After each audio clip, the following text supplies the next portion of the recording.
Young boys and girls, sons and daughters of India, Jai Hind. Jai Hind. आज आपल्या या 3Cs 4Dsच्या पुढच्या पर्वामध्ये आपल्याकडे जे गेस्ट आलेले आहेत त्यांचं नाव काय आहे? सरांना बोलवायचं. कसं बोलवायचं? शिट्टी मारायची? काय करतो आपण? टाळ्यांच्या गजरात आपण स्वागत करूया कोमल पराग मोडक. जय हिंद सगळ्यांना. जय हिंद सगळ्यांना. तुम्हाला गुड गुड. तर आता आपल्या नेहमीच्या सवयीप्रमाणे मी सरांची ओळख करून देते. कर्नल पराग मोडक. आपण इंडियन मिलिटरी अकादमी डेहराडून येथील 1.5 वर्षाचं खडतर प्रशिक्षण पूर्ण केल्यावर भारतीय सेनेच्या आर्टिलरी विभागात 222 मीडियम रेजिमेंटमध्ये सेकंड लेफ्टनंट या पदावर रुजू झाला. बरोबर. आपल्या कर्तृत्वाला भाग्याची जोड मिळाली आणि आपली ह्याच रेजिमेंटमध्ये कमांडिंग ऑफिसर म्हणून पंजाब आणि जम्मू काश्मीरमध्ये नियुक्ती झाली. म्हणजे ज्या शाळेतला स्टुडंट त्या शाळेचा प्रिन्सिपल अशा साधारण बरोबर. राईट. पंजाब, राजस्थान, जम्मू काश्मीर, सिक्कीम, अरुणाचल प्रदेश, मेघालय अशा विविध ठिकाणी आपण कार्यरत होता. आपण मिलिटरी टेक्नॉलॉजीमध्ये मास्टर्स केलं. टेक्निकल स्टाफ ऑफिस कोर्ससाठी आपली निवड झाली आणि आपण तिथे बेस्ट स्टुडंट ठरलात. थँक्यू. आपल्याशी संवाद साधण्यासाठी आम्ही उत्सुक आहोत. आपलं मनपूर्वक स्वागत. सो पराग, फार आनंद आहे इकडे. मला पण खूप छान वाटतंय.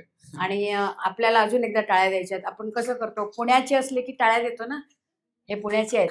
जोरदार टाळ्या.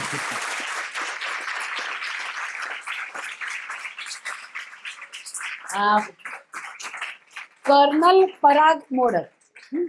कर्नल पराग मोडक मधला कर्नल जरा बाजूला काढते मी आणि विल स्टार्ट फ्रॉम पराग मोडक. बरोबर. तर मला तुझी शाळा, तुझं कॉलेज, काय तुमच्या घरात कोणी फौजी होतं का, काय व्हॉट एव्हर. आता मावशीने म्हटलं जसं पुण्याचाच मी, त्याच्यात पुण्यातही सदाशिव पेठेत राहणारा, तुमच्या इथे अगदी शाळेच्या जवळच पलीकडच्या बाजूला. त्यामुळे भावे प्राथमिक ही शाळा, भावे हायस्कूल 5वी ते 10वी आणि त्याच्यानंतर SP कॉलेज. 1 वर्ष वाडियामध्ये होतो ते पोस्ट ग्रॅज्युएशन करायला, जेव्हा मी सिलेक्ट झालो आर्मीमध्ये. आणि त्यामुळे 1 वर्षानंतर, म्हणजे 1 वर्ष पूर्ण झाल्यानंतर मी ट्रेनिंगसाठी देहरादूनला गेलो. घरात कोणीही सैन्यातलं नाही. मी पहिल्यांदाच पूर्ण, म्हणजे काय बरंच खानदानातला आपण म्हणतो तसं. वडिलांना जायची इच्छा होती, पण त्यावेळेस त्यांना माझ्या आजोबांनी त्यावेळेस त्यांना अलाउ नव्हतं केलं. पण त्यामुळे वडिलांची एक सुप्त इच्छा होती. अर्थात हे मी जेव्हा सैन्यात जाण्यासाठीची परीक्षा देऊ का असं जेव्हा विचारायला गेलो, तेव्हा मला कळलं की नाही, त्यांनाही सैन्यात जायचं होतं. ते खरं तर NCC वगैरे मध्ये होते. मी अजिबात NCC मध्ये वगैरे काही नव्हतं, माझ्या डोक्यातही नव्हतं. पण मला तुम्हाला एक सांगावंसं वाटतं की आपण म्हणतो ना की आपले मित्रमैत्रिणी आपल्यावरती कसा प्रभाव टाकतात, किंवा चांगले मित्रमैत्रिणी असणं किती गरजेचं आहे. कॉलेजमध्ये असताना 2ऱ्या वर्षाला SP कॉलेजमध्ये माझ्या वर्गात, म्हणजे माझा जो मित्र होता, त्यांनी पहिल्यांदा माझ्या डोक्यात असं ही कल्पना, ही आयडिया टाकली की अरे आपण सैन्यात जायला काय हरकत आहे ऍज अ ऑफिसर. तो NDAची परीक्षा त्यांनी दिली होती, तो झाला नव्हता उत्तीर्ण. पण म्हणजे रोजच्या बोलण्यामध्ये असं येऊन आम्ही दोघांनी मग नीट अभ्यास केला 2nd इयर आणि 3rd इयर मिळून. आणि मला म्हणजे सांगायला खूप आनंद वाटतो की आम्ही दोघंही सैन्यात ऍज अ ऑफिसर म्हणून दाखल झालो. तो अजूनही आहे, ही स्टील इन सर्व्हिस. तो आता ब्रिगेडियर आहे आणि मी मात्र 3 वर्षापूर्वी व्हॉलेंटरी रिटायरमेंट घेतली. पण आपल्याला या मुलांना कारण त्यामुळे तुमच्या हे कायम लक्षात ठेवा की आपला ग्रुप कोण असतो, मित्रमैत्रिणी कसे असतात, याच्यावरती बरेचदा आपल्या आयुष्याला एक वेगळीच डायरेक्शन. मी NDA सुद्धा कधी जाऊन बघितलेलं नव्हतं पुण्यात असलो तरी, पण अशी एक काही वेगळी डायरेक्शन मिळाली आणि त्यामुळे इकडे गेलो. मला फक्त त्याच्यातली तुझी एक गंमत आठवते. बोलताना एक पोस्टमन येणार होता आणि तू काहीतरी त्यांच्या मागे लागलेला, आणि काहीतरी का त्यांच्या पोस्टमनच्या का मागे लागलेला असतो. नाही, ते आता सैन्यात जाण्याची जी परीक्षा जी असते, पहिले लेखी असते, मग तो इंटरव्ह्यू असतो SSBचा. त्या इंटरव्ह्यूला आता सुद्धा माझे पैसे संपले तिकडे गेल्यावरती, कारण त्याच्यानंतर मेडिकल होती. ती 4-5 दिवस मेडिकल चालते, जिथे तुमचे पार अगदी डोक्याच्या केसापासनं पायाच्या नखापर्यंत सगळ्या गोष्टीची तिथं तपासणी होते. आणि ती 4-5 दिवस चालल्यामुळे माझ्याकडचे बंगलोरला गेलो होतो मी त्यासाठी, पैसेच संपले. मी वडिलांना म्हणलं पैसे संपलेत, घरी यायलाच पैसे नाही आहेत अजिबातच. येऊ कसं परत रेल्वेने. नशिबाने तिथे कोणीतरी ओळखीचं भेटलं बंगलोरला. मी त्यांच्या घरी गेलो आणि मला म्हणलं फक्त मला ना घरी जाण्यासाठी फक्त पैसे हवेत, तेवढेच नाही आहेत माझ्याकडे. ते त्यांनी काहीतरी त्यावेळेस 300 रुपये होते ते देऊन मी घरी परत आलो. आणि नंतर जो पोस्टमनचं जे म्हणालीस, आता हे सगळ्यानंतर इंटरव्ह्यू, मेडिकल आणि त्याच्यानंतर परत एक मेरिट लिस्ट असते. कारण IMA मध्ये, इंडियन मिलिटरी अकॅडमीमध्ये जागा ठराविकच आहेत. असं काही नाही की जे सगळे पास होतील त्या सगळ्यांना तिथे प्रवेश असतो. सो त्याच्यासाठी मेडिकल झाल्यानंतर तुम्हाला सरकारतर्फे किंवा त्या सिलेक्शन बोर्ड तर्फे एक लेटर येतं. त्यावेळेस ते बाय पोस्ट यायचं. ते लेटर जोपर्यंत तुम्हाला मिळत नाही तोपर्यंत तुम्ही पुढे जाऊ शकतच नाही ना. म्हणजे कसं जाणार तुम्ही भरती होण्यासाठी किंवा ते ट्रेनिंगसाठी कसं पोहोचणार. त्यामुळे मी आमच्या शेवटी घरातल्या म्हणजे घराच्या जवळ राहणाऱ्या त्या पोस्ट ऑफिसच्या तिथे पोस्टमनला सांगून ठेवलं होतं की तुमच्याकडे ते OIGS म्हणजे ऑन इंडिया गव्हर्नमेंट सर्व्हिस असा एक स्टॅम्प असतो. त्याच्यात ते जर का एन्व्हलप आलं आणि माझ्या नावाचं येऊ शकेल, येणार आहे, ते आलं रे आलं की मला लगेचच आणून द्या घरी. कारण त्याच्यावर सगळं पुढचं अवलंबून होतं की रिझर्वेशन कधी करायचं, कधी जायचं. कारण तिथे पण कोर्स जो सुरू होतो, ट्रेनिंग जो सुरू होतं जुलै महिन्यात, त्याची एक ठराविक डेट असते, दिवस असतो तो. त्याच्यात फार फार तर 2-4 दिवस अलीकडे पलीकडे चालू शकतं. त्यामुळे असं ते झाल्यामुळे मी अगदी म्हणजे आत्ताच्या तुमच्या भाषेत मी हवेवरच होतो की आता जायला मिळते की नाही आपल्याला, नक्की काय होते नक्की. एवढं सगळं पास झालो पण जोपर्यंत हातात पत्र येत नाही तोपर्यंत जाता येत नाही.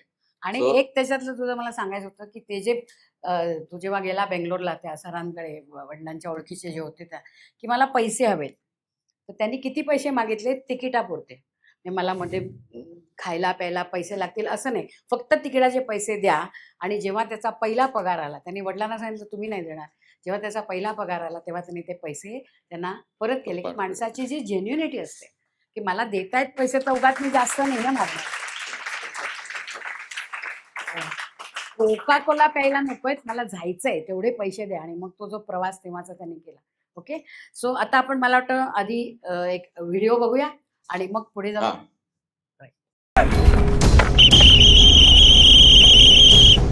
अगर दुश्मन को तोपों के ठिकानों का पता चल जाता है तो नियम के मुताबिक तोपचियों को झुककर अपनी रक्षा तो करनी ही है, लेकिन हालात बेकाबू होने से पहले तोपों को भी एक सुरक्षित स्थान पर ले जाना है।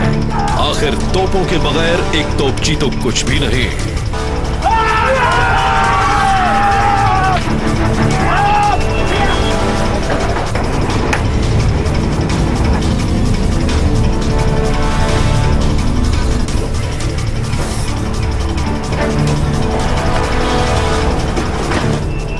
पलक झपकते ही तोपों को तैनात कर पूरी तेजी से कार्रवाई करने की क्षमता ही इनका प्रमाण पत्र है।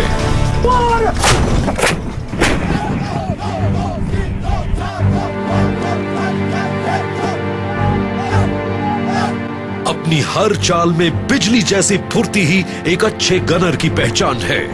एक तोपची के लिए इससे बड़े गर्व की बात कोई नहीं कि फायर करने का सबसे पहला मौका उसे मिले। येस. तुम्हाला ऐकवायला बरोबर ना. त्याच्यात त्यांनी काय म्हटलं, मी जे अगदी काल पक्का ऐकलं होतं की तोपों को सुरक्षित स्थान पर लेके जाना है. दुसरं बिजली जैसी फुर्ती, पूरी तेजी से कार्रवाई. आणि तिसरा शब्द होता फायर करने का सबसे पहला मौका उसे मिले. या 3 गोष्टी जरा बरं. सांग काय. चालेल. पहिल्यानंतर तुम्ही तो व्हिडिओ बघितलात. हा तोफखान्यात मी मावशीने जसं माझी ओळख करून द्यायला सांगितलं की मी तोफखाना विभागात ऑफिसर होतो. हा तोफांच्या बद्दलचा व्हिडिओ आहे. आणि जे त्याला इंग्लिशमध्ये आर्टिलरी म्हणतो, आपण मराठीत तोफखाना म्हणतो. आमचं एक ब्रीदवाक्य आहे, सर्वत्र इज्जत ओ इक्बाल. म्हणजे सर्वत्र म्हणजे इंग्लिशमध्ये आपण म्हणतो everywhere with honour and dignity. असं आमचे जे काय कॅपवरती जो बॅच असतो प्रत्येक आर्टिलरीच्या सैनिकाच्या, त्याच्यावरती हे लिहिलेलं असतं. आणि आता तुम्ही जसं बघितलं की त्याच्यात वेगवेगळे ते असे ड्रिल करतायत, त्याला डिटॅचमेंट म्हणतात. गनर्स जे असतात ते डिटॅचमेंट म्हणतात. त्यात कमीत कमी 7 ते 9 म्हणजे डिपेंडिंग की कुठल्या प्रकारची तोफ आहे ह्याच्या अनुषंगाने 7 जण असतात किंवा 9 जण असतात. आणि एक जो ड्रायव्हर असतो, जी गाडी त्यांनी आणली पटकन तिथे येऊन उभी केली, सो तो एक ड्रायव्हर ऍडिशनल असतो. तर आता आर्टिलरीमध्ये आम्ही म्हणतो की स्पीड आणि अॅक्युरसी म्हणजे वेग आणि अचूकता याला दोन्हीला महत्व आहे. त्यामुळे ती जी गाडी आणि त्या ड्रायव्हरचं कसं महत्व आहे की त्या जागा ज्या निश्चित केलेल्या असतात जिथं गन उभी करायची आहे ती गाडी पण बरोबर त्यांनी आणून तिथेच उभी करायला पाहिजे. ती हल्ली तर प्रॉब्लेम येऊ शकतो, म्हणजे वेळ जाऊ शकतो, म्हणजे तुमचा स्पीड तिथं किंवा वेग तिथं विसरू शकतो किंवा वेग तिथं प्रॉब्लेम येऊ शकतो. सो स्पीड आणि ॲक्युरसी हे जे 2 शब्द आहेत. आता हे जे डिटॅचमेंट मी तुम्हाला म्हटलं 7 आणि 9, तर जेव्हा एखादा तो शेवटचं असं म्हणतो की उसे मौका मिलेगा, मतलब पहला मौका उसे मिलना चाहिए, गर्व की बात है, बरोबर. सबसे पहिला सबसे पहला मौका फायर करने का उसे मिलना चाहिए. तर आता फायर म्हणजे ऍक्च्युअल जे फायरिंग करायचंय, तर त्याच्या आधी हे जे गन डिटॅचमेंट असतात, जेव्हा केव्हा त्या गन त्या आपल्या पोझिशनवर येतात फायरिंग करण्यासाठी म्हणून, तर ते रिपोर्ट देतात की मी तयार आहे, रेडी आहे, म्हणजे माझी डिटॅचमेंट तयार आहे, असं तो हात वर करून किंवा कुणाने असं सांगतो. ते करण्याच्यासाठी ते जे डिटॅचमेंट मधले 7 किंवा 9 जण आहेत, या सगळ्यांची त्याच्यात मदत आहे. त्या सगळ्यांचं ते जे काय तो जो तयार होतोय म्हणतोय, त्याचा अर्थ त्या सगळ्यांनी आपलं काम चुस्ती स्फूर्तीने केलेलं आहे, ॲक्युरेटली केलेलं आहे, आणि तरच ते तयार आहेत. खरंय. त्यामुळे अशा ह्याच्यात पूर्वी अशी एक पद्धत होती फायरिंग करण्याच्या अगोदर, की म्हणजे एकत्र फायरिंग करणं वेगळं, पण पहिले पहिले एक राऊंड फायर करून बघायचे. पहिले जेव्हा टेक्नॉलॉजी थोडीशी एवढी पुढारलेली नव्हती तेव्हा.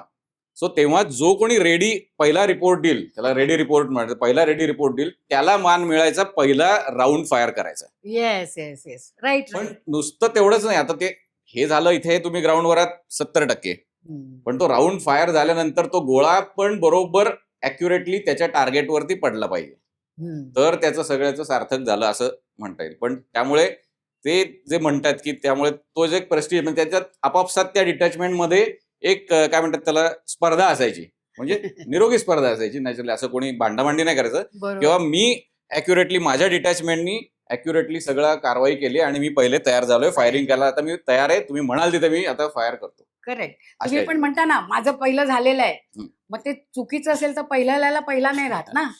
बरोबर जे उत्तर देईल तो पहिला, हा पहिला, असं. आणि तशा रीतीने त्यांच्यामध्ये ती फेअर फाईट होती. म्हणजे की त्याच्यात त्यांना असं तुला कमी नाही करायचंय, तुमको गिरा के मुझे ऊपर नाही जाना है, मैं त्यामुळे मेरे त्यात फार बल फार को तर ऊपर जाना हूं. सेकंदांचा असं फरक असतो दोन याच्यामध्ये, पण तेवढाच तो फरक त्याच्यात त्याच्यात. एक जोश यायला, एक असं यायला ते जरा एक कारणीभूत होतं, जरा Correct. चांगलं व्हायला असं. सो आजचा आपला विषय आहे काय आहे, लाईन ऑफ कंट्रोल. बरोबर आहे. आता आपण पुढे जाऊया. पण एक लाईन ऑफ कंट्रोल आपण ऐकलेलं आहे आतापर्यंत. LOC ऐकलंय, LAC ऐकलंय, आणि IB म्हणजे कुठल्या इंटरनॅशनल बॉर्डर. बरोबर ना, लक्षात आहे ना. हा, तर हे आता त्या मॅपवरनं LOC आणि LAC हे सहजी खूप लोक चुकीचं कसं बोलतात. तुम्ही बोलता कामा नये, तुम्हाला सगळं माहिती आहे. तो सांगेल की ह्या LOC आणि LACचं इन शॉर्ट तू जरा या मुलांना सांग. चालेल. आता म्हणलं IB सगळ्यांना माहिती आहे, तुम्ही ऐकलं तर आधी, बरोबर. इंटरनॅशनल बाउंड्री, बरोबर. आपल्या भारत देशाची इंटरनॅशनल बाउंड्री पाकिस्तान आणि चीन म्हणजे मुख्यत्वे करून या 2 देशांबरोबर आहे. बाकीचे पण आहेत, नेपाळ, भूतान, ब्रह्मदेश, चायना आहेत. पण जेव्हा आता आपण जम्मू काश्मीरचा नकाशा बघतो, हा जो नकाशा आहे जम्मू काश्मीरचा, बरोबर. जम्मू काश्मीरच्या नकाशामध्ये एक काय म्हणतात त्याला पिक्युलियर गोष्ट आहे, किंवा त्या राज्यामध्ये काय, तर तिथे इंटरनॅशनल बाउंड्री पण आहे. तिथे तुम्ही LOC, तुम्ही सगळ्यांनी पिक्चर बघितला आहे किंवा आता तुम्हाला माहिती आहे हा शब्द LOC, LC हे पण आहे. आणि त्या राज्यामध्ये म्हणजे लडाखच्या बाजूला LAC म्हणून पण आहे, बरोबर. त्या तिन्ही याच्यावरती दाखवलंय बघा. आता हा जो नकाशा आहे याच्यात पहिले सुरुवातीला जिथे इंडिया शब्द लिहिला, जिथे जम्मू काश्मीरचा सुरू होतो, तिथे पहिले काही किलोमीटर्स जे आहेत ती इंटरनॅशनल बाउंड्री आहे. आता हे जे आहे इथनं हे सुरू होतं, इथे जिथे हिरवा रंग सुरू होतो इथनं, ही जी बाउंड्री आहे इथं कारगिल पर्यंत, थोडीशी कारगिलच्या अलीकडे, ही आहे LOC म्हणजे लाईन ऑफ कंट्रोल, बरोबर. आणि पुढे जी लडाखच्या बाजूला इथे जो अक्साई चीन जिथे लिहिलेला आहे, जो भाग पाकिस्ताननी आपलाच भाग आहे खरं तर, पण तो पाकिस्ताननी चीनला दिलेला आहे, त्याच्या अलॉंग जे आहे त्याला म्हणतात LAC, line of actual control. आता बरेचदा प्रश्न पडतो ना की नक्की काय आहे, तर सगळं एकच आहे, IB काय आणि LOC काय आणि LAC काय. तर IB म्हणजे तुम्हाला माहिती आहे, मगाशी म्हटलं इंटरनॅशनल बाउंड्री प्रॉपर, आपण तिथं डिमार्केशन केलंय. कधी तुम्ही गेला असाल अमृतसरला वगैरे, तर तिथे बॉर्डर पिलर दिसतात किंवा पिक्चरमध्ये दाखवतात, पांढऱ्या रंगाचे मोठे पिलर असतात, बरोबर. ती असते इंटरनॅशनल बाउंड्री. त्याचा अर्थ की त्या दोन्ही याचा प्रॉपर मार्क करून एकमेकांकडे नकाशे देऊन ती आंतरराष्ट्रीय याच्यात त्याची ती हे आहे. दुसरं असतं आहे LOC. आता LOC काय होतं, तर तुम्हाला सगळ्यांना माहिती आहे की 48 साली सुद्धा आपलं आणि पाकिस्तानचं युद्ध झालं, बरोबर. त्याच्यानंतर एक जेव्हा ते युद्ध थांबलं तेव्हा सीज फायर असं म्हणतात ना, युद्ध थांबलं, तर ते आली सीज फायर लाईन. तीच नंतर LOC, जेव्हा 1971 सालचं युद्ध झालं आणि त्याच्यानंतर 72 साली काय झालं, सिमला करार झाला. त्याच्यानंतर जे फॉर्म्युलेट केलं त्यांनी त्याला म्हणतात LOC. तर पाकिस्तान बरोबरची आपली बॉर्डर जी ती जवळपास 3100 किलोमीटरची बॉर्डर आहे. त्याच्यापैकी ही जम्मू काश्मीरमध्ये जवळपास 770 किलोमीटर ही LOC आहे. आणि त्याच्या पलीकडे LAC जी आहे ती म्हणजे जनरली असं म्हणता येईल की आपले आणि चायना मधली जी बॉर्डर आहे त्याला LAC म्हणतात, लाईन ऑफ ऍक्च्युअल कंट्रोल.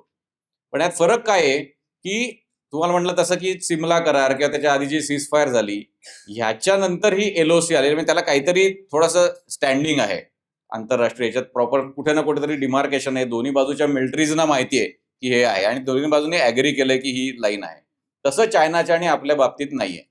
चायनाच्या आणि आपल्या बाबतीत कुठेही प्रॉपरली डिमार्केशन झालेलं नाहीये, मॅप्स एक्सचेंज झाले नाहीत. म्हणून ते बरेचदा तुम्ही वाचलं असेल म्हणतात की अरुणाचल प्रदेश आमचाच आहे वगैरे असं म्हणतात, बरोबर ना? ते बघितलंय कधी? अरुणाचल आमचं आहे म्हणतात, ते म्हणतात आमचं आहे. त्यामुळे आपल्या आणि त्यांच्यामध्ये अजूनपर्यंत काहीही अग्रीमेंट झालेलं नाहीये. फक्त 1993 सालानंतर आपण असं दोघा बाजूनी ठरवलं की हे ही LAC ह्या इथनं करेक्ट आहे, आपल्या दोघांमधली बाउंड्री LAC आहे. LOC कन्सेप्ट पक्का क्लिअर झाला. पुढे जाऊया. आता तू त्या LOC जे आपण म्हणतो त्याला म्हणजे असं ती रेष अशी सीतेला कशी लक्ष्मण रेषा काढून दिली होती असं दिसणार नाही कुठे तुम्हाला, फार क्वचित ठिकाणी होईल. आता ती LOC जी आहे आपली ती वेगवेगळ्या भूप्रदेशांमधनं जाते. बरं, म्हणजे कुठे आहे ते आता इथं दाखवलंय तसं हे बघा, डोंगर रांग आहे, पर्वत रांग आहे, बरोबर, बर्फ Correct. पडलाय त्याच्यावरती. करेक्ट. ती जी बर्फ पडलेली रांग आहे ती ऍक्च्युअली पुढची जी ती आपली LOC आहे. त्याच्या पुढच्या म्हणजे इथे LOC इथे असेल ना? LOC आहे साधारण असं. आणि हा आपला भाग आहे हा का? आपला भाग आहे इकडचा, हा जो बंकर आहे हा आपला बंकर हा आहे. आपला. त्याचा पुढचं बंकर बघा कुठे आहे, लक्षात ठेवा कसे ह्याच्या पुढेही आहेत, पण हा पण एक बंकर आहे कारण त्याच्यामध्ये बघा डोंगर रांग आले परत. ही बघा, हीच ते डोंगर रांगेवरनं ही LOC जाते. राईट. हा, त्याच्यानंतर आता ही जी पर्वत रांग दिसते किंवा पर्वत दिसतोय हा पलीकडच्या बाजूला आहे, हा पाकिस्तान ऑक्युपाईड काश्मीर मधला आहे. आपल्या बाजूला असा डोंगर आहे आणि दोघांच्या मध्ये दरी आहे. त्या दरीतनं ती LOC जाते. मग ही अशी वरून खाली असणार की अशी असणार? नाही, अशी असणार, अशीच खाली असणार. डावीकडनं उजवीकडे असणार. इकडे अशी अशी याला आहे. या फोटोच्या मध्ये इथे आहे, इथे खालनं आहे खालून LOC असणार. असं. ओके हा. Okay okay. म्हणजे तसं काय जंगल. जंगलातनं पण आहे, काही ठिकाणी जंगल आहे, घनदाट जंगल आहे. आता ह्याच्या मागे तुम्ही जर का बघाल, जो उभा आहे त्याच्या मागे हलकासा असं एक फेन्सिंग दिसतंय का, हलकासा तारेचं कुंपण हे दिसतंय बघा असं इथे या दिसतंय, आणि पलीकडे जंगल आहे सगळं. आता हे जे फेन्सिंग आहे हे LOC आहे. आता काही ठिकाणी घालणं शक्य असतं फेन्सिंग, तिथे आपण फेन्स करतो. बरोबर. जिथं सगळीकडे काय शक्य होतं, तुम्ही बघितलं तर डोंगर रांगावर तुम्ही काय फेन्स घालता येणार नाही कोणाला, नाही. बरोबर? करेक्ट. आणि काही ठिकाणी नदीत नाही चक्क. LOC. म्हणजे आता ही नदी जी आहे, हा नदीचा जो फोटो आहे, या नदीचं नाव आहे किशनगंगा, कृष्णगंगा. आणि आपण त्याला किशनगंगा म्हणतो आणि पाकिस्तान ऑक्युपाईड काश्मीर मधले किंवा पाकिस्तानी लोक त्याला नीलम म्हणतात. आता कृष्णाचं नाव वगैरे असं घ्यायचं नाही म्हणून ते नीलम असं हे आहे. पण ती ही जी नदी आहे याच्यातनं म्हणजे असं म्हणता येईल की या नदीच्या प्रवाहातला अर्धा भाग आपला, अर्धा भाग त्यांचा, अशी मधनं ती LOC जाते. म्हणजे हे बघ, आता हा अर्धा आहे ना, हा आपला, बरोबर, आणि हा अर्धा तिकडा. हे तिकडचा. POK आहे. हे POK तिचे डाव्या बाजूला दिसतंय, रस्ता दिसतोय, आणि ते काय पुढच्या स्लाइड मध्ये हे बघा, रस्ता दिसतोय आणि जी वाहनं दिसतात ती सगळी POK मधली वाहन आहेत. येस. आता हे जे POK चे लोक आहेत ना, मी हे केरान आपलं फरकिया ब्रिगेड केरन मधलं. जिथे हे होते तिकडे ब्रिगेडमध्ये कमांड करत होते. तर मी तेव्हा जेव्हा गेले तेव्हा मी इथून काहीतरी आम्ही हातबीत केले, तर तिथले लोक लिटरली असे असे अनॉइड होऊन मागे वळत होते आणि ते तिथे मजा करत होते. या साईडला त्यांनी असं पार्क सारखं केलंय. मग आपले फौजी, मला वाटतं तू पण, आम्ही पण जातो मग मुद्दाम तिथं. म्हणजे मी जेव्हा माझ्या घरातले आले तिथे काही एक Family. 15 दिवसासाठी फॅमिली वगैरे आले तिथे हे करायला, भेटायला, तर आम्ही त्यांना घेऊन इथपर्यंत गेलो होतो. आपणही जायचं, आपणही तिथे दाखवायचं की हा आम्ही पण आहोत, आम्ही आमचा हा भाग आमचाच आहे. म्हणजे आपण म्हणतो ना पिकनिक करायला कसं तुम्ही एखाद्या स्पॉटला जाता बाहेर, तसं तिथं जाऊन हे करायचं. तिथे म्हणजे आम्ही मजेत आहेत, तुमचं चालू दे तिथे. उलट दाखवायचं त्यांना की आम्ही किती मजेत आहोत ते. एक दुसऱ्यांना अशी खुन्नस हे लोक त्या LOC वरनं देतात. असं. पण कधी कधी मिठाई पण देतात. हा, ते कधी सण वगैरे असतील तर, पण ते जिथे प्रॉपर बॉर्डर किंवा जिथे समोरासमोर येतात, तिथे नदी आहे, त्यामुळे तसं काही प्रश्नच नाही काही. आगे आना नाही, हा, आगे आएगा तो देख लेंगे असं बरोबर. येते. आपण आता जे विचार हे जे केलं LOCचं बघितलं, मी त्या LOCचा अनुभव नंतर सांगते. आपण आधी LOC वरची आपण दिवाळी कशी केली, दे धमाल एन्जॉय केलं की नाही आपण दिवाळी. लाईन ऑफ कंट्रोल वरची जी दिवाळी असते ती सुद्धा ते लोक मनवतात. प्रत्येकाला रिलीफ पाहिजे ना आपल्या कामातनं, पण ती कसं आहे, तिथे काय अंधार आहे, आपण जस्ट बघूया. राजौरीचं मी एक क्लिप दाखवते. हे बघ.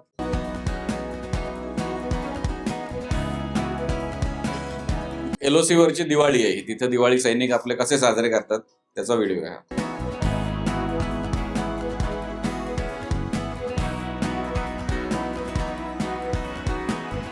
तिथे जात पात धर्मभेद काही नाही, सगळेजण दिव्याला नमस्कार करतात. सर्व धर्म मंदिर किंवा सर्व धर्मस्थळ असतं प्रत्येक पोस्ट वरती किंवा प्रत्येक ठिकाणी.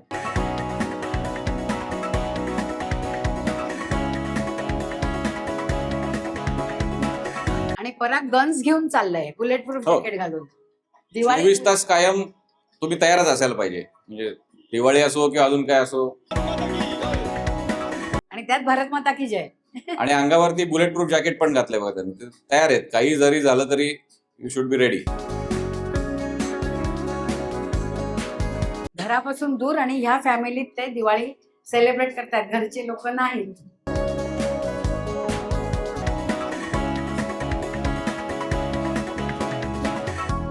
आणि हे बघ, दुसरी ते हे करताना तिकडे चालूच आहे ना गस्त. काही जण पेट्रोलिंग गस्त हे चालूच आहे, काय ते नाही. आता हा बघ काय. की हार्दिक शुभकामनाएं.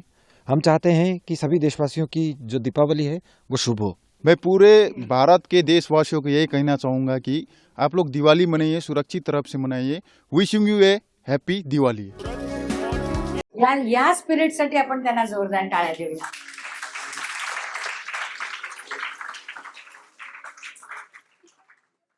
म्हणजे मला ही कल्पना फार वाटते की दिवाळीत आपण कसे छान छान कपडे घालून फटाके उडवतो आणि मजा मजा करतो, आणि हे लोक विथ बुलेट प्रूफ. पण चेहरे बघितलेत ना सगळ्यांचे, सगळे खुश होते. कुठे कोणाच्या चेहऱ्यावर अरे दिवाळीत मी घरी नाही असं नव्हतं. हा फौजी बरोबर. आता हे आपण LOCचं जरा तुझं रुटीन मला सांग रे. LOC वर रुटीन काय असतं? आता हा याच्यात जो बघताय तुम्ही फोटो, हा बंकर आहे, LOC वरचा बंकर आहे. तर रुटीन म्हणजे सकाळी मुख्य काम काय असतं तर टेहळणी किंवा अलर्ट राहायचं आणि समोरच्या बाजूचं कायम त्यांच्या आपल्या दृष्टीपथात त्यांना ठेवायचं समोरची. कारण आपल्या अगदी बरोबर समोर, काही ठिकाणी तर अगदी 50 मीटर अंतरावरती पाकिस्तानची पोस्ट आहे. अगदी म्हणजे त्याला इंग्लिशमध्ये म्हणतो आपण आयबॉल टू आयबॉल कॉन्टॅक्ट. अगदी बोललं तरी ऐकायला जाईल, माईक बिकची पण गरज नाही, एकमेकांना असं बोललं तरी ऐकायला जाईल, इतकं जवळ आहे. तर त्याच्यावरती हे ठेवायचं. आणि हे जे बंकर आहेत, आता हे बंकर 2 आहेत, यात 2 सैनिक दिसतात बघा. तर हे कायम अदला बदली करून, म्हणजे कोणाची 3 तासांनी दर 4 तासांनी ड्युटी देणार. तिथे ती LMG आहे, ती पण तयार असायला पाहिजेत कायम 24 तास, कधीही फायरिंग करता यायला पाहिजे त्यांनी. आणि ते राहायची पण त्यांची व्यवस्था तिथेच असते, त्याच बंकरमध्ये. त्यामुळे ते दिवस रात्र ते तिथंच. LMG माहितीये काय काय फुल फॉर्म? Light machine gun. बरोबर आहे ना? करेक्ट. मी आता ते नाही कळलं तर विचारा, नुसतं हो करू नका. LMG light machine. आणि मध्ये मध्ये आम्हाला सुद्धा, मी आता ते फक्त जवान आहेत का तिथे तर नाही, बाकीचे ऑफिसर्स किंवा त्या टीम मधले बाकीचे पण जे लोक आहेत ते पण जाऊन प्रत्येक ठिकाणी मधनं जाऊन तिथं निरीक्षण, टेहळणी हे सतत 24 तास चालू असतात. हा पण एक जो बंकर आहे, हा बरोबर अगदी LOC वरचा बंकर आहे. ही पोस्ट आहे बेसिकली, ऑब्झर्वेशन पोस्ट आहे. ह्याच्या पुढे सगळीकडे जंगल आहे, पूर्ण जंगलाचा भाग आहे. काही ठिकाणी दिसतं, काही ठिकाणी दिसणार नाही. रात्री सुद्धा दिसायला प्रॉब्लेम येऊ शकतो, म्हणून दिवसा पण एकदा बघायला लागतं की हा एक कुठली गोष्ट कुठे आहे हे माहिती पाहिजे, ते डोक्यात पाहिजे आपल्या. हे कोण उभे दिसतंय? कोण आहेत ते उभे? हे काही डायरेक्ट करतात ते कोण आहेत? सर आहेत मीच बरोबर. आहे. म्हणजे सर पण त्याच मुलांबरोबर तिथेच तसेच राहतात.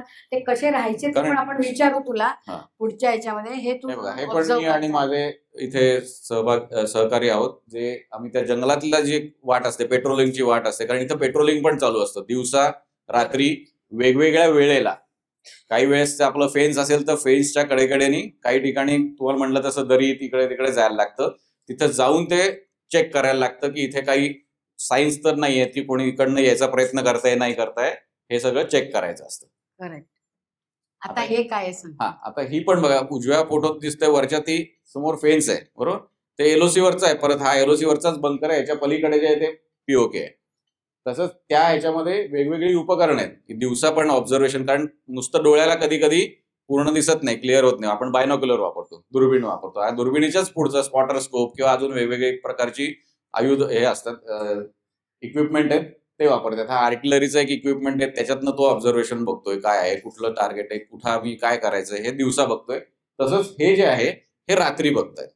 रात्री सुद्धा, कारण ड्युटी कंटिन्युअस असते 24 तास, फक्त 3-3, 4-4 तासांनी बदली होत राहतात. आता तुम्हाला एक गंमत सांगतो, रात्री इथे काही ठिकाणी तुम्हाला म्हटलं तसं जंगल आहे, त्या जंगलात अस्वलं पण आहेत. आणि म्हणजे जेव्हा अस्वल अदरवाईज 4 पायावर चालतं, पण जेव्हा अस्वल कधी कधी मधनच 2 पायावरती चालतं, आणि जेव्हा अस्वल 2 पायावर चालतं तेव्हा रात्रीच्या वेळेस अजिबात कळत नाही की हा माणूस आहे का जनावर आहे. बरोबर. चुकीचं पण तुम्ही फायरिंग किंवा असं उगाच कोणाला तरी अलर्ट करता कामा नये, बरोबर. किंवा चरायला काही जनावर असतं, म्हणजे गाय हे असतात, म्हशी वगैरे, तर जेव्हा गाय असं तोंड वर करते आणि असं पाला खायचा प्रयत्न करते एखाद्या झाडावरचा, तेव्हा असं वाटतं की एखादा माणूसच उभा आहे आणि तो असा काहीतरी पकडायचा प्रयत्न करतोय. राईट. कारण रात्री त्या स्कोपला हे दिसत नाहीये की नक्की तो जनावर आहे का माणूस आहे. ते Correct, फक्त तुम्हाला दाखवत आहे, तिथं ब्लॉक येत आहेत काळ्या रंगाचे, कारण तिथे हीट आहे त्याच्यामुळे ते काळ्या रंगाचं तेवढं दिसतंय. पण तुमची नजर इतकी शार्प आहे की तुम्हाला दिसतं. म्हणजे बरोबर. तुला सांगते, मी LOC ला गेले होते, जम्मूला असताना, पुढच्या इंटिरियरला गेले होते. तेव्हा मला ना रात्री दिसलं, चल LOC दाखवायला नेतो.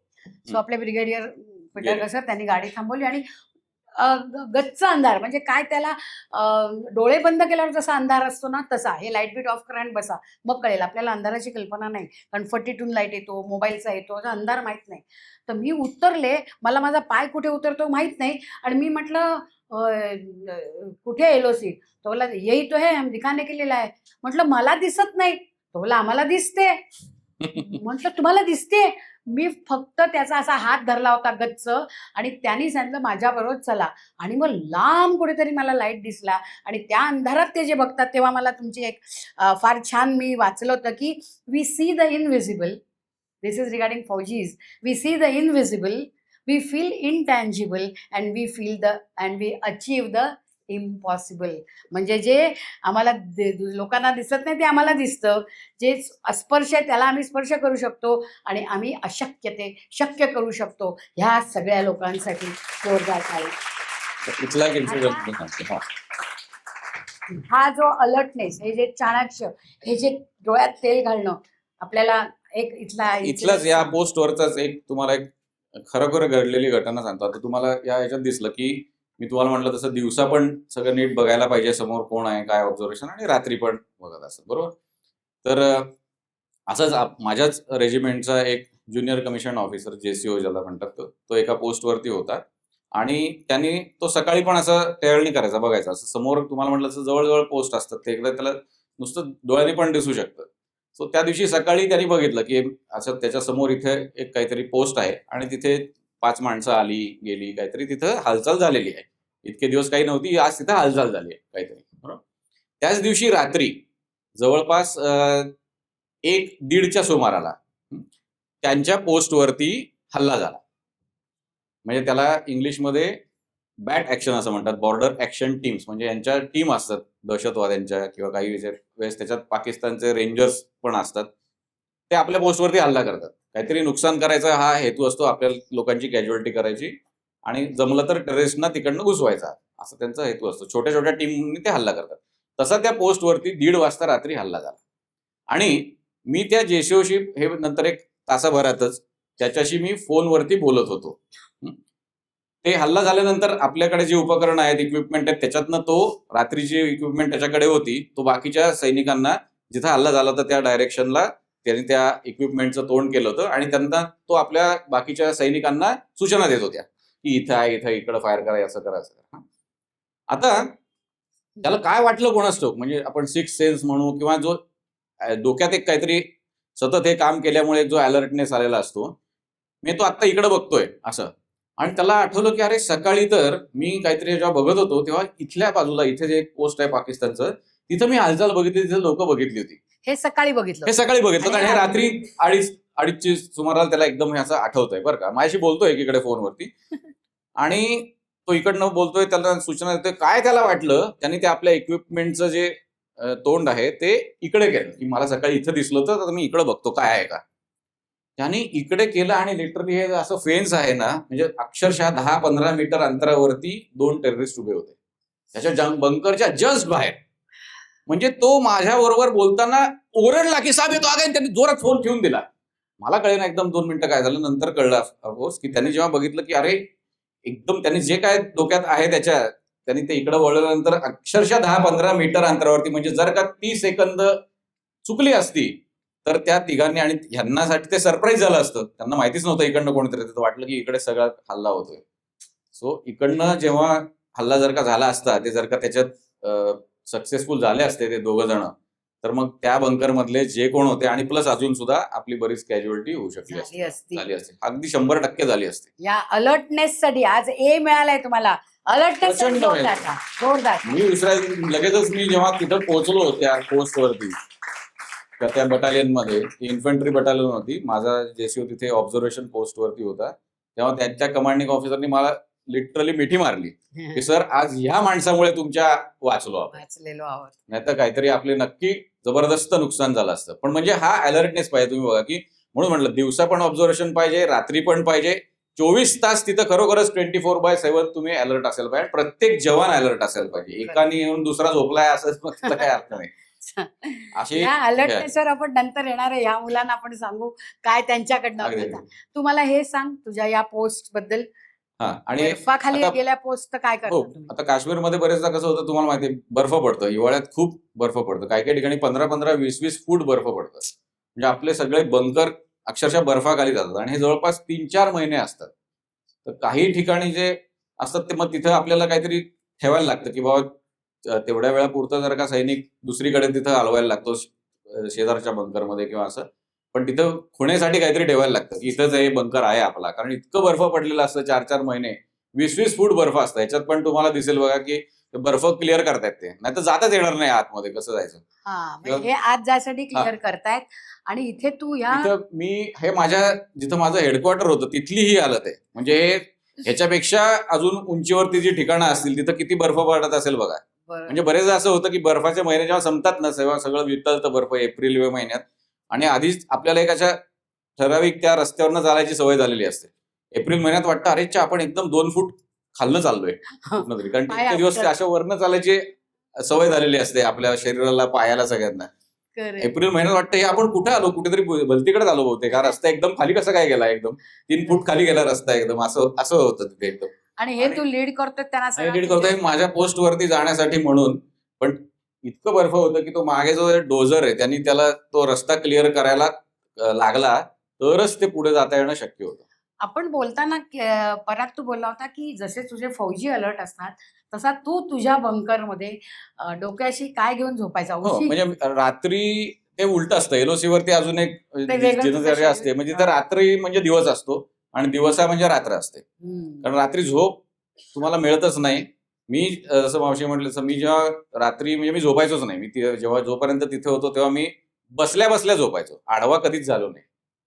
आणि बसल्या बसल्या माझ्या शेजारी AK-47 असायची, माझा मॅप असायचा आणि ऑफकोर्स तो फोन असायचा. जसं कारण मी कमांडिंग ऑफिसर होतो त्यामुळे मला ते माझ्या सगळ्या जवानांशी मी बोलायचो आणि तिथे जाऊन त्यांना भेटायचो, पण त्यामुळे तो फोन असायचा. त्यामुळे जेव्हा मी तुम्हाला गंमत वाटेल, मी जेव्हा सुट्टीवर आलो एकदा, तेव्हा घरी आलो तेव्हा आता रात्री झोपायची सवयच नव्हती, पण घरी असं थोडंच एवढं, पण तरी मध्येच जाग यायची. मी 2:30-3 वाजता उठून बसायचो आणि काय नाही अर्धा नुसताच उठून बसायचं, मग परत अर्ध्या तासाने झोपायचो. मला वडिलांनी एकदा विचारलंय तू काय रात्री मध्येच एकदम 2:30 वाजता वगैरे उठून काय बसतोस? म्हटलं नाही तुम्ही काळजी करू नका, ती आता तिकडची सवय आहे, ती लाईफ तसंच आहे, तिथं रात्र म्हणजे दिवस आहे, त्यामुळे तसंच आता आणि दिवसा दिवस आहे. म्हणजे रात्रीमध्ये दिवस आणि दिवसाही दिवस, बाकीची कामं करायचीच आहेतच.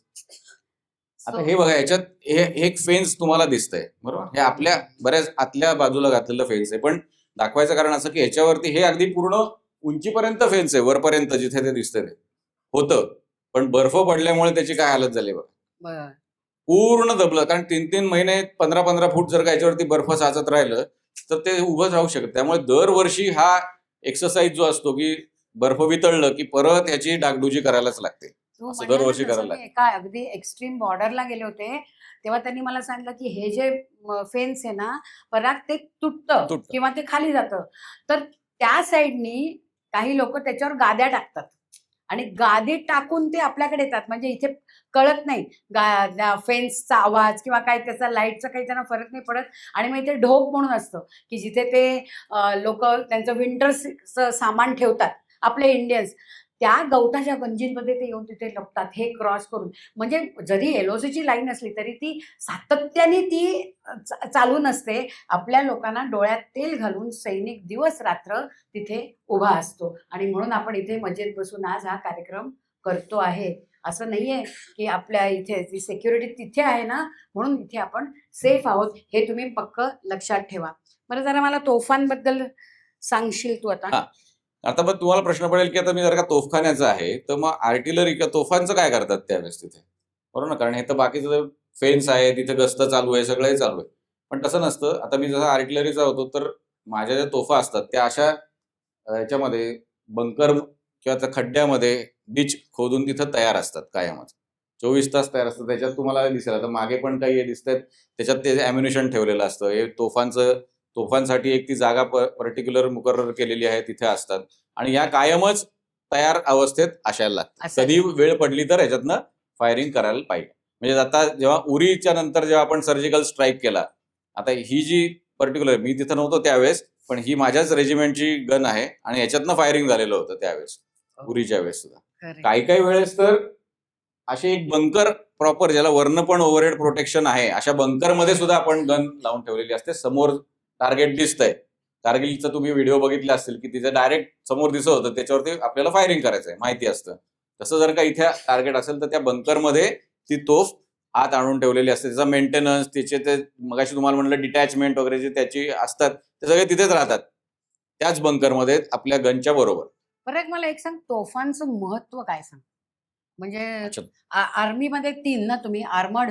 हो, म्हणजे फायटिंग इन्फंट्री किंवा आणि- असं म्हणलं तर पायदळ, बुदळ आणि हे असं 3. बरोबर, 3. तर आता तोफांचं मी तुम्हाला मागे नेतो. तोफांचं महत्व आपल्या भारताच्या दृष्टीने तर खूपच जास्त आहे. कारण तुम्ही आता अभ्यासात तुम्ही वाचलंय पानिपतची पहिली लढाई, दुसरी वगैरे तिसरी, बरोबर? आठवतंय थोडंसं तरी? आता पण असेल तुम्हाला. बाबर ती लढाई जिंकला कारण त्याच्याकडे तोफा होत्या. आपल्या इकडनं जे लढत होते इब्राहिम लोधी किंवा बाकी, त्यांच्याकडे तोफा नव्हते. आपल्याकडे ते तंत्रज्ञान आलेलं नव्हतं. एवढंच नाही तर तुम्ही सगळ्यांनी विजयनगर साम्राज्याबद्दल वाचलंय. त्यांचा जो पराभव झाला शेवटचा, त्यासाठी सुद्धा एक कारणीभूत एक घटक तोफ ही होती. ती तोफ म्हणजे अजूनही ती तोफ आहे, त्याचं नाव आहे मुलुक मैदान म्हणून. आणि ते अजूनही विजापूरचा जो किल्ला आहे त्याच्यावरती ती ठेवलेली आहे तोफ. तसंच तुम्ही नंतर जेव्हा शिवाजी महाराजांच्या वेळेत आपल्याला तर काही तोफांचं तेवढं जास्त गरज पडली नाही, पण जेव्हा नंतर मैदानी युद्ध सुरू झालं तेव्हा आपल्याकडे पण तोफा होत्या. इब्राहिम खान गारदीचं नाव सगळ्यांना माहिती आहे, बरोबर? किंवा माजी शिंदेकडे पण तोफा होत्या. एवढंच नाही तर आपल्या इथे पुण्यात हे शिवाजीनगर आपण जिथे म्हणतो, शिवाजीनगरचं आधीचं नाव होतं भांबुर्डा. तिथं तोफखाना असायचा आणि तोफांची एक छोटीशी कारखाना पण होता तिथे, फॅक्टरी पण होती तिथे आपल्या इथे शिवाजीनगरला. आता त्याचं काही नाही आहे. आणि त्याच्यानंतर जेव्हा ब्रिटिशांनी सुद्धा जेवढ्या काही लढाया आपल्या इथे जिंकल्या आपल्याच इथल्या राजांविरुद्ध, त्यात मुख्यत्वे करून तोफांच्या साह्याने त्या जिंकल्या. त्यांचा तोफखाना खूप प्रभावी होता. म्हणजे इतकं की, आणि ते त्यांच्या डोक्यात एवढं बसलेलं होतं की जेव्हा आपल्याला स्वातंत्र्य मिळालं किंवा त्याच्या आसपास किंवा जेव्हा भारतीय ऑफिसर्स सैन्यामध्ये यायला लागले, पहिले तर तेही नव्हते, 1932 सालानंतर ते यायला लागले, तर आर्टिलरीमध्ये किंवा तोफखान्यामध्ये त्यांनी हे बघितलं की सगळ्यात उशिरात उशीर भारतीय ऑफिसर कुठल्या आर्ममध्ये जाईल तर तो तोफखान्यामध्ये असायला पाहिजे. तो अगदी शेवटचा आपल्याला त्यांनी तो हँडओव्हर केला असं म्हणता येईल, तर काय चुकीचं नाही. आणि मग त्याच्यानंतरच्या युद्धात सुद्धा कारगिल आपण बघितलंच आहे, किती तोफांचा आपल्याला जबरदस्त कारगिलमध्ये उपयोग कुठली केला. तोफ होती? कारगिलमध्ये कुठल्या? खूप फेमस झाली ती famous तोफ, झाली एकदम होती. सगळी हे मी करा. दाखवलंय तुम्हाला. ती उडत होती, ती कुठली होती? बोला मला चुकीचं काय, बोल ना बिंदास. बोल, चुकलं तरी चालेल, उत्तर कोणतरी द्या. म्हणलं काहीतरी ब वरनं नाव आहे काय? बोफोर्स होतं, बरोबर आहे. राईट. म्हणूनच. त्यामुळे त्या गनचं केवढं मोठं महात्म्य आणि आहे. आर्टिलरीला म्हणूनच नेपोलियननी गॉड ऑफ वॉर असं त्यांनी त्याला म्हटलेलं की आर्टिलरी म्हणजे गॉड ऑफ वॉर, युद्धाची निर्णय बदलू शकतो जर का आर्टिलरीचा व्यवस्थित वापर झाला तर. आणि फक्त 1 सेकंदात मला हवंय तुमचं काहीतरी स्कूट आणि शूट आणि स्कूट. हा, म्हणजे आता कसं झालं की टेक्नॉलॉजी वाढली तस तसं जिथनं गनचं फायरिंग होतं ती जागा शत्रूला लगेच कळू शकते. आपल्याला जशी त्यांची कळते तशी त्यांना आपली पण कळू शकते. तर मग आता काय करतं, अशा वेळेस काय करायचं की तिथनं एखाद्या पर्टिक्युलर जागेवरनं फायरिंग करायचं, पटकन ती गन टो करायची. मग तुम्ही पहिल्या व्हिडिओ जसं बघितलं तसं, दाखवलं. आणि पटकन दुसऱ्या ठिकाणी जायचं आणि तिथनं परत फायरिंग करायचं. हा. म्हणजे जरी शत्रूचा मारा झाला तरी तुमची तोफ त्याच्यात निकामी होता कामा नये. Correct correct. अशा आहे. त्याला शूट अँड स्कूट वगैरे असे असे त्याचे शब्द संज्ञा आहेत त्याच्यात. बरं, आपल्या याच्यामध्ये आर्मीमध्ये एक छान शब्द आहे, सद्भावना. तर ती सद्भावना बरं. हा जो विषय तुम्हाला तिथे किती तुम्ही काय केलं सद्भावनाच्या अंडर? हा, एक प्रॉपर म्हणजे आता आर्मी एक उपक्रम राबवते ज्याचं नाव आहे ऑपरेशन सद्भावना. त्याचा 2-3 भाग आहेत त्याच्यात. आता या फोटोमध्ये तुम्ही बघाल तुमच्यासारखीच मुलं आहेत, बरोबर? तिथल्याच शाळांमधली ती मुलं आहेत. आर्मी काही ठिकाणी तिथे शाळा पण चालवते. कारण तिथे काय आहे, श्रीनगर किंवा हे सोडलं तर आधी तिथे फार बाकीच्या ठिकाणी काही फॅसिलिटीज नव्हत्या, म्हणजे रस्ते पण नव्हते धड. त्यामुळे मुलांच्या शिक्षणाची पण तिथं फारच आवाळ व्हायची. मग तिथे हे आर्मीनी बघितलं आणि मग आर्मीने तिथं शाळा पण सुरू केल्या. काही ठिकाणी प्रायव्हेट शाळा पण आहेत, सरकारी शाळा पण आहेत, नाही असं नाही. पण या सगळ्या मुलांना ह्यांना बाहेरचं काही माहिती नसतं. आता तुम्ही विचार करा, आपल्या इथे जवळ पुणे रेल्वे, तुम्ही रेल्वे सगळ्यांनी बघितले, त्यांनी कोणी रेल्वे बघितलेले नसते. कारण आधी तर जम्मू हे सगळ्यात जवळचं रेल्वे स्टेशन आहे, ते श्रीनगरपासून 15 तास अंतरावरती आहे. त्यामुळे रेल्वे बघितली नाही कोणी. बाकीचं ते गोष्ट सोडा, बाकीचा भारत बघण्याचाही काही संबंध येत नाही. संबंध नाही. सो आर्मी काय करते की ऑफ सद्भावना याच्या अंतर्गत एक कार्यक्रम असा असतो की ह्या मुलांना 15-20 जणांना सिलेक्ट करून त्यांना भारताची दर्शन घडवून आणायचं. आता मी असताना तिथे माझ्या रेजिमेंटनी आम्ही अशीच 20 मुलं तुम्हाला त्या ह्याच्यात दिसत असतील उजवीकडच्या ह्याच्यात ऑफ सद्भावना जे लिहिलंय तिथे, की त्यांना आम्ही दिल्ली, बंगलोर, हैदराबाद या ठिकाणी Education. एक एज्युकेशन टूर टाईप घेऊन आणलं. बरोबर. पण त्यातले 3 जण असे होते, म्हणजे खरोखरच इतक्या दूरच्या ह्याच्यातले होते, तुम्हाला आश्चर्य वाटेल की त्यांनी कधी वॉश बेसिनही बघितलं नव्हतं. मी त्यांनी विचारलं माझ्या ऑफिसर जो बरोबर गेला होता की सर ये इसका इस्तेमाल किस लिए करना है, कैसे ये करणार? है क्या है? त्यामुळे त्यांना काही हे माहित नव्हतं. तो त्यांना जेव्हा आम्ही हे फ्लॅग ऑफ केलं ते ऑफ सद्भावना, त्यांचा तिथला एक IAS ऑफिसर आला होता. हा. तो त्या मुलांना म्हणला की तुम्ही भाग्यवान आहात, मी माझ्या वयाच्या 30व्या वर्षी पहिल्यांदा काश्मीरमधनं बाहेर गेलो आणि पहिल्यांदा हैदराबादला गेलो, तेव्हा पहिल्यांदा आयुष्यात ट्रेन बघितली. बरोबर. वयाच्या 30व्या वर्षी तुम्हाला आत्ताच बघायला मिळतंय, एक चांगलं आहे. म्हणजे हा एक उपक्रम का करायचा? कारण आपले जे आपण जिथे हे काम करतात तिथे काही लोकल्स आपले पुण्याचे नाहीत ना, तिथले लोकल्स तुमच्या बरोबर असायला पाहिजे, आणि त्यांचा सपोर्ट असायलाच पाहिजे. आणि त्यांच्यासाठीच तर चाललंय सगळं. ते पण दहशतवादाने तितकेच भरडले गेले, त्यातले काही जण गरीब लोक जे मग ह्या सपोर्टमुळे तुमचं आयुष्य एकदम चंगा कोई नाही फिकर असं काही नाही. झालं पुढच्या का? ह्याच्यात दाखवले बघे पुढच्या ह्याच्यामध्ये की तिथं आम्ही मग तिथल्या गावकऱ्यांना सुद्धा काही प्रकार मदत, सोलर लॅम्प, काही गावात अंधारच असतो, पुढे काही नाहीच आहे, ते तरी काय करतील विचार. मग थोडी त्यांना जे काय मदत करायची ती ऑफ सद्भावना ह्याच्याकडे आम्ही करतो. जनरल शेकटकर सर माझ्याबरोबर आले होते आणि जनरल शेकटकर सर बोलले, अंदाज तुला सांगतो, एका शाळेत तिथे सद्भावनाच्या अंडर ते तिकडे गेले होते तिकडे, तर त्या शाळेतल्या मुली त्यांच्याकडे आल्या आणि सरांना म्हणाल्या की सब कुछ तो बनाया है लेकिन इधर मिरर नहीं है. मग ते बोले हा, मुलींना मिरर तर तर पाहिजे लागतो. असं. त्यामध्ये लगेच त्यांनी सांगितलं, बात सही है, मिरर लडकियों को लगता ही है, चलो लगा लो. आणि म्हणजे इतक्या जवळकीनी ती मुलं बोलतात आर्मी ऑफिसर्सशी. आपण नाही ना बोलू शकणार, ते लोक बोलतात. एवढं याने तिथे सौहार्द. म्हणूनच ते संवाद, मांडलेलं आहे. सद्भावना जी आहे ती दोन्ही बाजूनी तशी असते त्याची. म्हणून मी म्हणून तुला ते असं. विचारते की ह्या सद्भावनेनंतर तुझं असं झालं का की अरे आता काय होत नाही, नो गडबड, सगळे छान छान छान? नाही, असं होत झालं. नाही, अजिबातच होत नाही असं. मग तो कारण तुझा काय, हा तो एक- एक आता प्रत्यक्ष अनुभव आहे LOC वरचा. या चित्राकडे मी शेवटी येतो. याच्यावर कुठला आपण येते, नंतर याच्यावर येऊ. येते. आधी तो अनुभव सांग तुझा. हा. उन्हाळ्याचे दिवस होते, म्हणजे असा जुलै महिना होता. आम्हाला कळलं की इंटेलिजन्स कडनं की 4 दहशतवादी आपल्या इकडे घुसलेले आहेत. आता तुम्ही मगाशी बघितलं डोंगर रांग आहेत, एक डोंगर रांग जिथं अगदी LOC आहे, त्याच्या मागे दुसरी डोंगर रांग, अशा जितक्या डोंगर रांगा आहेत तिथे आपल्याला अलर्ट राहायला लागतं. आपले तिथे जवान तैनात असतात. आम्हाला कळलं होतं की या 2 डोंगर रांगांच्या मध्ये 4 टेररिस्ट आले आहेत. आता त्यांना शोधायचंय, काय करायचं, कुठं, आणि त्यांना दुसरी डोंगर रांग आहे ती पार करून पलीकडे जाऊ द्यायचं नाहीये, नाहीतर मग ते कुठल्या तरी गावात खेड्यात पोहोचतील, तिकडनं श्रीनगरला पोहोचतील, मग अवघड आहे, हो की नाही? सगळ्या तिथल्या पॉप्युलेशन मध्ये मिळाले की मग अवघड आहे शोधायला कसं काय. तर आम्ही तिथं अँबुश लावलेला होता, मी आणि माझ्या शेजारची बटालियन जी होती, आम्ही दोघांनी मिळून एकत्र. तिथं तुम्ही तुम्हाला म्हणलं उन्हाळ्याचे दिवस होते, तर तिथे गुराखी आपली गुरं घेऊन चरायला येतात, कारण तेवढ्याच त्यांचं ते 4-6 महिने त्यांना मिळतात आणि मग त्याच्यावरूनच त्यांची उपजीविका चालते. त्यांना काही पास वगैरे दिलेले असतात की ते तसेही लोक तिथे होते आणि पूर्ण डोंगराळ प्रदेश होता, नद्या नाले, असं त्याचं स्वरूप होतं याचं. तर त्या लोकांनी तिथे आपले तंबू लावले होते, एक खाण्याचा तंबू, एक राहायचा तंबू वगैरे असे, आणि ते सकाळी हे करायचं. आणि आम्ही त्याच्या भोवताली त्यांना कळून न देता अँबुश म्हणजे असं घात लावून बसलेले होते आपले सैनिक पोस्टवरती असे. आणि बदली होत होते, कारण सतत काय 24 तास एका माणसाला तिथं बसणं शक्य नाही. त्यामुळे दर 6-6 तासांनी किंवा 8 तासांनी आम्ही त्यांना बदली करायचो. पण हे सगळं त्या गुराख्यांना कळून न देता, त्यांना नाही कळलं पाहिजे, कारण तिथेही टेररिस्ट कुठे असू शकतात ना, त्या एरियात आहे तेवढ्याला माहिती आहे आम्हाला. असे जवळपास 6 दिवस रात्र हे कार्यक्रम हा चालला जातात. पण काही केलं म्हणजे कोणी पार करायचा प्रयत्न करते, काही असं काही झालं नाही किंवा आम्हालाही काही स्पॉट झालं नाही.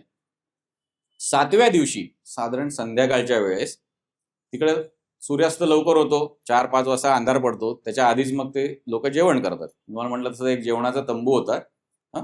2 जण त्या तंबूकडे निघालेले बघितले, आपल्या एका जवानांनी बघितले, आत गेले. त्यांच्याकडे एक मोठा आपल्याकडे टिफिन असतो, 5-6 याचा टिफिन असतो का, टिफिन कॅरियर म्हणतात, तसं एक मोठा टिफिन होता.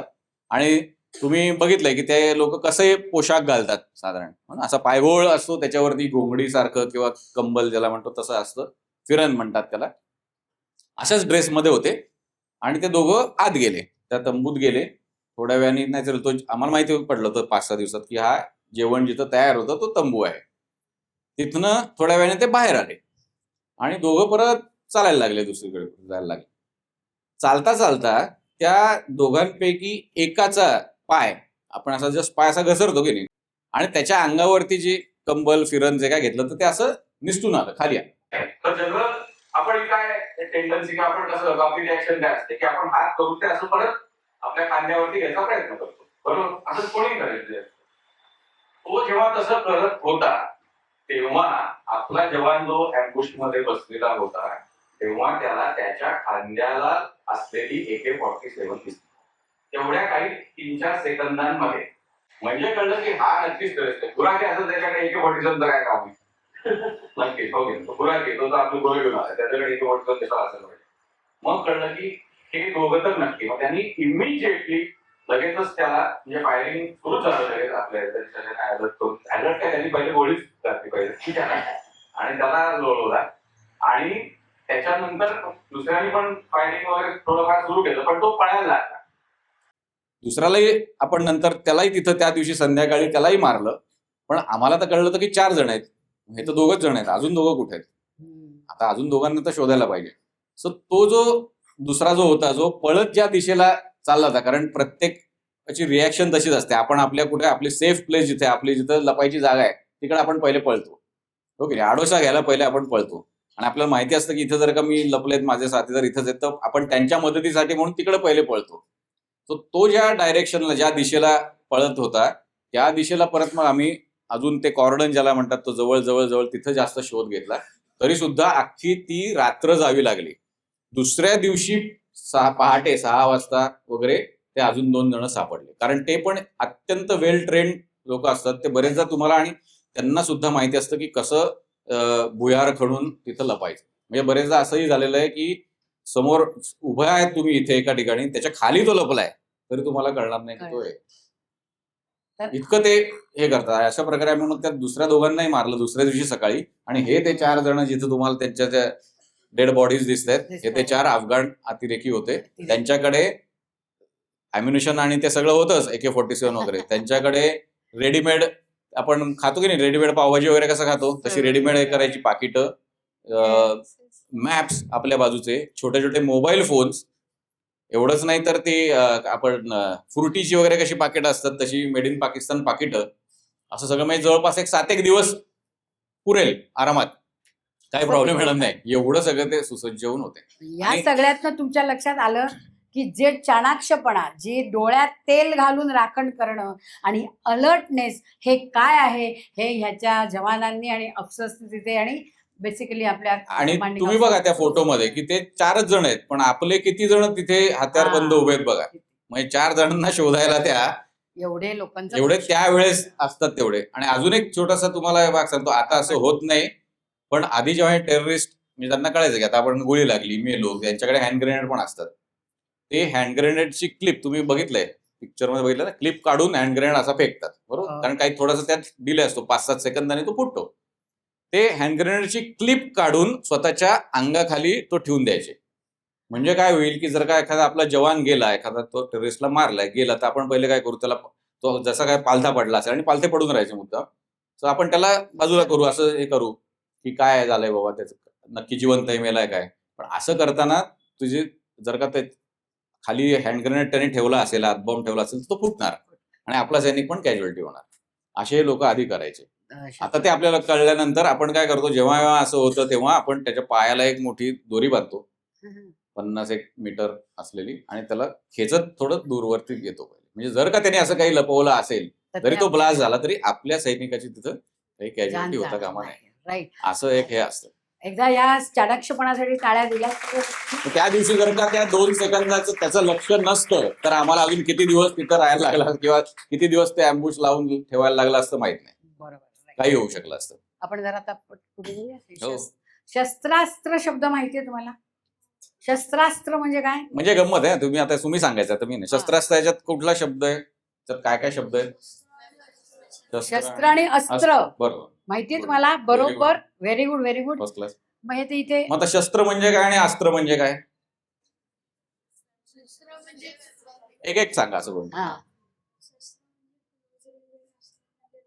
इथे ते इथे हे जरा इकडे इकडे ये ना. मला तुझा परफेक्ट सांगतोयस पण ते जात नाही. तर इथे वर ऑन सांग, तुला काय माहितीये शस्त्र म्हणजे? शस्त्र म्हणजे क्लोज रेंज आणि बरोबर. अस्त्र म्हणजे लॉंग रेंज. थोडासा बरोबर आहे, म्हणजे अगदी 50% बरोबर आहे. अजून आला, थोडंसं very good. बरोबर आहे. व्हेरी अजून गुड. कोणी आणि कोणाला दुसरं कोण काय काय आहे? करू शकतं? शस्त्र म्हणजे काय आणि अस्त्र म्हणजे काय? 2 शब्द आहे ते कळलं. त्यांनी अर्ध बरोबर सांगितले उत्तर. याच्यावर अरे. क्लू घेऊन अजून कोणाला काय हा, कळते का बघा? याचा क्लू घेऊन ओके तू सांग. बरं. शस्त्र म्हणजे जे आपण हातात धरून ज्याने लढतो ते शस्त्र. ह्याच्यात आता काय होईल, शस्त्र कुठलं येईल याच्यातलं? तलवार, गदा, बरोबर. आणि जे फेकून मारतो ते अस्त्र. भाला हे फेकून मारतात, बरोबर. बाण धनुष्यातनं फेकून मारतात. बंदुकीची गोळी आहे त्यात दाखवले, बरोबर. बंदूक असते पण त्यातनं गोळी जाते, गोळीने माणूस समोरचा शत्रू मरतो, असं अस्त्र. ते अस्त्र. फेकून मारायचं किंवा आर्टिलरीचा शेल, जो शेल दाखवलाय सगळीकडे उजवीकडे, तो तोफेचा गोळा आहे, ते अस्त्र आहे. बरोबर. आता गदा काय, गदेने कधी कधी हाताने पण तुम्ही लढाई करता, कधी कधी गदा फेकून पण मारता. फेकून जे काही मारेल, म्हणजे दगड जरी फेकून मारला तरी ते अस्त्र आहे. बरोबर. आता हे शस्त्रास्त्राची तुला गंमत सांगते. माझ्या म्हणजे 100 वर्षापूर्वी 80 वर्षापूर्वी जे टीचर्स होते ना, त्यांना मास्तर म्हणायचे. मॅम सर नाही, मास्तर म्हणायचे. आणि त्या मास्तरांचा दबदबा असायचा. तेव्हाची जी लहान मुलं होती ते तुमच्यासारखी मुलांनी मस्ती केली की तो मास्तरांचा डस्टर असा टाळक्यात फेकून मारायचा. फेकला जायचा. त्याला काय म्हणायचं? अस्त्र.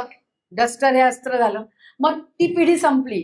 मग साधारण आमची पिढी आली, म्हणजे जी आम्ही 75 साली वगैरे जे SSC झालो ते, तेव्हा आमच्या टीचरकडे खडू असायचा. तो टाणकन डोक्यात बसायचा. म्हणजे ते काय झालं, खडू पण एक अस्त्र झालेलं आहे. आता प्रॉब्लेम काय झाला, तुमच्याकडे ते बोटल लावून काय ते टच स्क्रीन Touch screen. आल्यामुळे खडूच नाही कोणाकडे. मारतायत. मला वाटतं मॅडम फक्त आता डोळे मोठे करतात, बरोबर. पण डोळे मोठे करणं हे एक अस्त्र झालं. गंमत सांगते की असं एक अजून कुठलं शस्त्र तुम्ही सांगू शकाल आणि अस्त्र?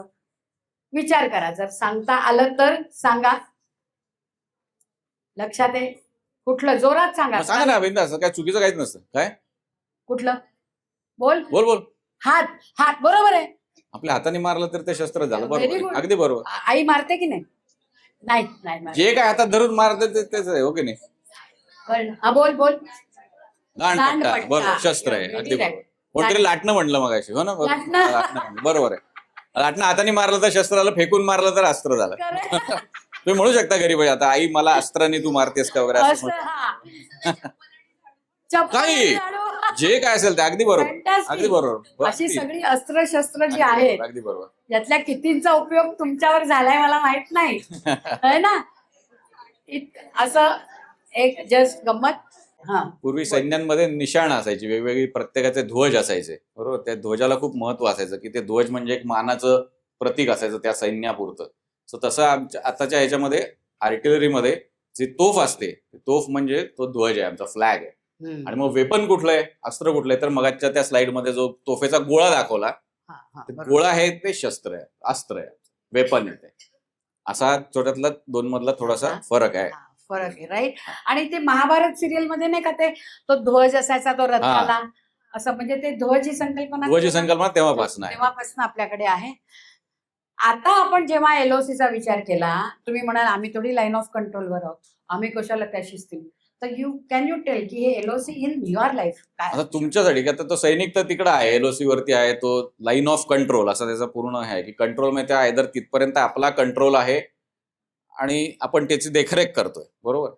ते सैनिकासाठी झालं, तो मोठा आहे, अजून 20-1 वर्षानंतर तो सैन्यात दाखल झालाय. तुमच्या सुद्धा ऍक्च्युअली डे टू डे लाईफमध्ये, अगदी रोजच्या जगण्यामध्ये तुम्ही वेगवेगळ्या प्रकारच्या लाईन ऑफ कंट्रोल्स हे करत असता, बरोबर ना. क्रॉस करता किंवा कधी कधी क्रॉस करता, कधी कधी सांभाळता. त्याच्यासाठी जर जो कोणी शिस्तीचा असेल तो ते सांभाळतो, एखादा थोडासा डिसिप्लिन झाला की तो क्रॉस होतो. म्हणजे अगदी सोपं उदाहरण सांगायचं झालं तर सकाळी आता किती वाजता शाळा असते तुमची? 8 वाजता शाळा असते. म्हणजे जे काय असेल 8 वाजता एका वेळी घरातनं आपल्याला निघायचंय किंवा सकाळी उठायचंय. आई बाबा म्हणतात उठा किंवा गजर लावलेला असतो. गजर लावलेला आपण पहिले हे रिॲक्शन असते बंद करा आणि 10 मिनिटांनंतर उठतो. आई 10 मिनिटं घालून दिले तुमची ती लाईन ऑफ कंट्रोल असते ती. त्याच्या पलीकडे जर का वेळ झाला तर सगळी गडबड होते, बरोबर की नाही. बरोबर ना. मग सगळं आवरता येत नाही, मग काही गाई गडबड होते, डबाच राहतो, काही होऊ शकतं. मी म्हटलं तसं शिस्त. तसंच कधी कधी काय होतं, परीक्षा पण असते आणि तिकडे IPL ची मॅच पण असते किंवा काहीतरी टीव्हीवरती असतं की जे अरे ते बघायलाच पाहिजे, किंवा मित्रांमध्ये पण झालेले असते, अरे हे बघायलाच पाहिजे, आजची मॅच तर फार भारी आहे पण उद्या परीक्षा पण आहे. मग आता काय करायचं, तर ती लाईन ऑफ कंट्रोल आहे तुमच्या. LOC तुम्ही ती LOC जगताय की आता मी अभ्यास करू का परीक्षा करू, करेक्ट. आपलं टीव्ही बघू, बरोबर. Right. ठराविक जर का असं तुम्ही ठरवलं की ओके 5 वाजेपर्यंत मी अभ्यास करेन आणि मग टीव्ही बघेन किंवा उलट, तर ती तुम्ही लाईन ऑफ कंट्रोल करताय. किंवा तिसरी गोष्ट म्हणजे तुम्ही शाळेत येताय, ट्रॅफिक सिग्नल तुम्ही बघता, बरेच जण हिरो असतात, LC पार करून जातात बिंदास लाईट असताना सुद्धा. ती लाईन ऑफ कंट्रोल आहे. तुम्ही सुद्धा तुमच्या व्हॅननी किंवा असं येत असाल बसनी आणि बसवाला असं करायचं, तुमचं पण कर्तव्य सांगणं की काका ती लाईन ऑफ कंट्रोल आहे, याच्यापासून उद्यापासून सांगू शकता, पार करू नका उगाच. तिकडनं शत्रूची गोळी म्हणजे दुसरा माणूस येईल आणि तुम्हाला उडवून जाईल, बरोबर. बरोबर की नाही. हे तुम्ही लक्षात हे लक्षात ठेवा. LOC तुम्ही शोधून काढा. कारण एखादी आता कोण काय आपल्याला तुम्ही चांगले नागरिक कसं बनणार हे जास्त जरुरी आहे. करेक्ट. लढायला तर जातील सगळे, तुमच्यातलेही जातील आणि चांगलं होईल, पण इथं पण असताना तेवढ्याच शिस्तीने, तेवढ्याच चांगल्या सचोटीने वागणं हे आपल्या हातात आहे. ही लाईन ऑफ कंट्रोल जी आहे ही कायम तुमच्या लक्षात राहील त्याच्यात, राहिली पाहिजे. बरोबर. करेक्ट. बरोबर, माझ्या बरोबर आहात सगळे, बरोबर ना. एखादं पटकन उदाहरण सांगितलं कोणी, नाही तर मी पुढे चालते. अजून तुम्हाला कुठलं वाटतं की हे एक लाईन ऑफ कंट्रोल आहे? बोल. हा बोल, इकडे इकडे, पण ते ऐकू येत नाही. मग सगळ्यांना सांग. जेव्हा आई बाबा ओरडतात कारण की आपण काही बरोबर केलेलं नसतं, पण आपल्याला तरी पण त्यांचा राग येतो, पण आपण जेव्हा कंट्रोल करतो तेव्हा ती होते LOC. अरे हा तिचा गुड. म्हणजे तू कंट्रोल करते हे स्वतःला स्वतःला करते बहुतेक कंट्रोल, बरोबर. गुड, शाबास चांगलं. शाबास शाबास. असं सगळ्यांनी करा. कोणाला सांगायचं पटकन कोण येत आहे? ऐका रे. नाही काय काय म्हणतो. आपल्याला सपोज एखादा पदार्थ आवडला, आईने केलाय किंवा बाहेर खायला गेलो आणि तो जर का आपण प्रमाणापेक्षा जास्त खाल्ला तर आपण पुढे आजारी पण पडू शकतो. करेक्ट, तुम्ही लाईन क्रॉस केली, खाण्याची बरोबर. line. अगदी बरोबर, अगदी बरोबर. Very right. व्हेरी गुड, शाबास. आपण च मध्ये घेतलं होतं, बरोबर. टाळ्या. दोघींनी छान सांगितलं की मला पिझ्झा च पाहिजे, तो च आपण वापरला होता, बरोबर आहे ना. तर तो च हा पण एक लाईन ऑफ कंट्रोलचा आहे. भाग आहे. बरोबर. आणि फॅन्टॅस्टिक, तुम्ही छानपैकी उत्तरं दिलीत. सो आपण नेहमी काय म्हणतो बाळा? You must do. If no one can do, you should do. आणि ते तुम्ही करता आहात. ओके. सो जय हिंद. जय हिंद तुम्हाला सगळ्यांना. खूप छान वाटलं तुमच्या बरोबर इंटरॅक्शन करून आणि तुम्ही पण छान प्रतिसाद दिलात आणि असंच जे काय आहे ते लक्षात ठेवा. All the best. थँक्यू. जय हिंद.